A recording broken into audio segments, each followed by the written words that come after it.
talked about this Detroit program I just recently purchased, the Body Press, and we talked about the Body Press and the actual program. And it's so weird that we recorded that, and then later that day, someone tweeted a Body Press and attached me and you to it. And I said, hey, this is so weird. We just talked about it. You'll hear it tomorrow morning. And then yesterday, which is the day the show came out, in the mail I received from one of my listeners, Eli McCausland. This is so cool. It's framed. It's the actual card from an issue of the Body Press, signed by Dr. Jerry Graham. Listen to this lineup, Jim. And it's crazy because, we've talked about so many people have blamed different things for what happened in Detroit. But you can't exactly say, all of a sudden the booking changed at any point, because listen to the results, which are all listed here.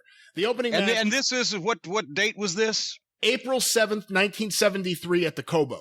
So the height of the promotional war when they were they were doing big business there. In the opening match, Scott Elmore defeated Rich O'Toole with a reverse neckbreaker. Two guys I don't know at all. And bear in mind, a lot of the reason why Sheik shot, even in those early days, sometimes shot, because he was one of the first to do this, shot TV in the arena, and like they did in Indianapolis, a Bruiser did at the Expo Center. So he would have 4 or 5 underneath matches just as TV fodder in some cases, and so it would make 14 match cards. Well, the second match on this show is Dr. Jerry Graham, a legend, who defeats Dr. Beach, whoever that is, and it's stopped because of a blood stoppage at 2 minutes and 18 seconds. The second match on the show. And you know what? That also, and that's to get Dr. Jerry Graham over, obviously, but also that had to be hard on Dr. Beach because he was a young Midwest kind of preliminary guy, and he was black. So to get stopped on blood, he had to get a lot of blood for him to be able to see it, as Coco Ware used to say.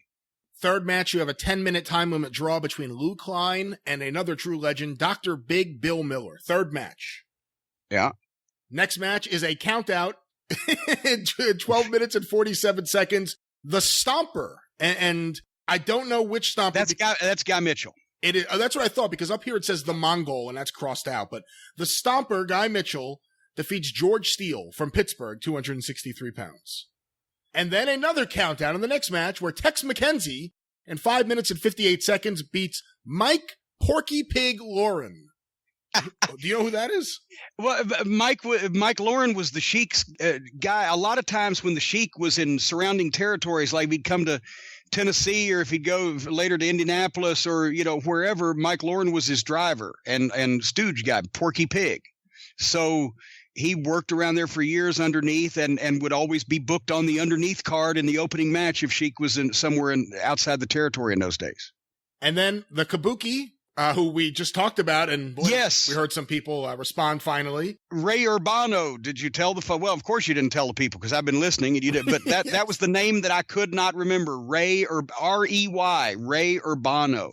Well, who was Hispanic, I guess, was the Kabuki. Kabuki defeated the Magnificent Zulu in 5 minutes and 9 seconds after rubbing an object in his eyes. In the next match, Tiger Jeet Singh defeated the Medic in 6 minutes and 5 seconds, and it just says Hindu Death. I don't know if that was a stipulation for the match or if that was the finishing maneuver, because that's written in. But it's written in? Oh, okay. They had a Hindu Death match, but that if it was Tiger Jeet Singh and the Medic, it was probably something to get Tiger Jeet Singh over to lead to having a Hindu death match with somebody else. Maybe he challenged for it, possibly. And the guy wrote down, because I've got some of the programs from the collection I think that this came from. We were talking about that before we went on the air. And this guy had color-coded pens, right, to mark the winners and losers and would make notes. My guy's just blue ink. Oh, is it just blue? All right, never mind then. Yeah. Well, the next match here we have Jim Lancaster losing to Dandy Dan Miller, the brother of Dr. Big Bill Miller. It says 3 minutes and 27 seconds by arm claw. I wonder if that's the armpit claw. Oh, underneath. Yeah. That must be that. And then Hans Schmidt defeated Haystacks Calhoun via countout in 3 minutes. Wow. And what was the time there, Brian? 3 minutes and 23 seconds. See, that's so cool because I got to see Hans Schmidt on TV, and now that I think about it, when I would go up to my Aunt Lola's, who lived outside Cincinnati in the early 70s, Sheik's TV was on Channel 19 on Saturday afternoons, And I remember seeing Hans Schmidt one day, and at that time, Hans Schmidt was the first big major German heel. He may not have been the first German, but he was the first big major one on network TV in the Chicago early TV. Yeah, in the early 50s, he was along with Vern Gagne and a couple of other guys. That was a time when the five highest paid professional athletes in the United States were the boxing champion and 4 wrestlers. And Schmidt was in that category a year or two at least with Gagne and Thez and some of those other guys. But at that time, I saw him in probably the same year, 1973, 74, and he had these big knots all over his midsection, like this fleshy kind of gross, but you could see him on camera. He just had knots everywhere. And he was this old, grizzled, 50-year-old veteran. But just seeing Hans Schmidt work, I can say that I think he was done pretty much shortly after that. But I actually got to see Hans Schmidt, the biggest German heel of all time, on television. Then we have the great Igor, not yet mighty, defeating Sweet Daddy Siki. So there's the Toronto connection here. Yeah. Sheik. For the World's Tag Team Championship, and I'm guessing this is a title change because nothing else shows that it wouldn't be, Louis Martinez and a mystery partner defeated Kurt Von Hess and Carl Von Schatz. The mystery partner was Fred Curry, dressed in white. That's what it says here in notes. 12 minutes and 54 seconds for the World's Tag Team Championship.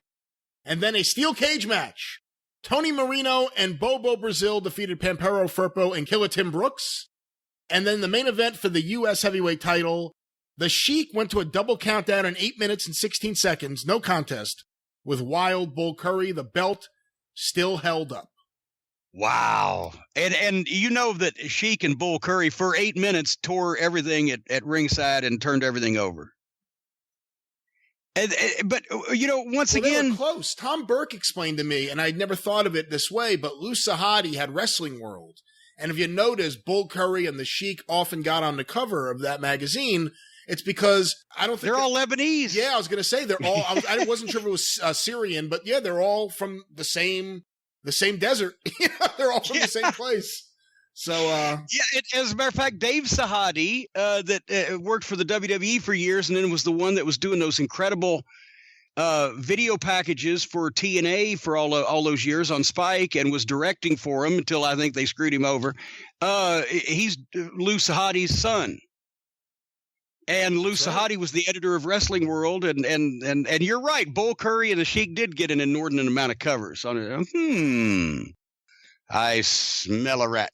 But can you imagine what the payroll was on that show too? Sheik's drawing 10,000 people every couple of weeks, but maybe that's what led to part of the financial problem as well, is having too many mouths to feed. Yeah, can you imagine running Joel Goodhart's promotion every week for 10 years?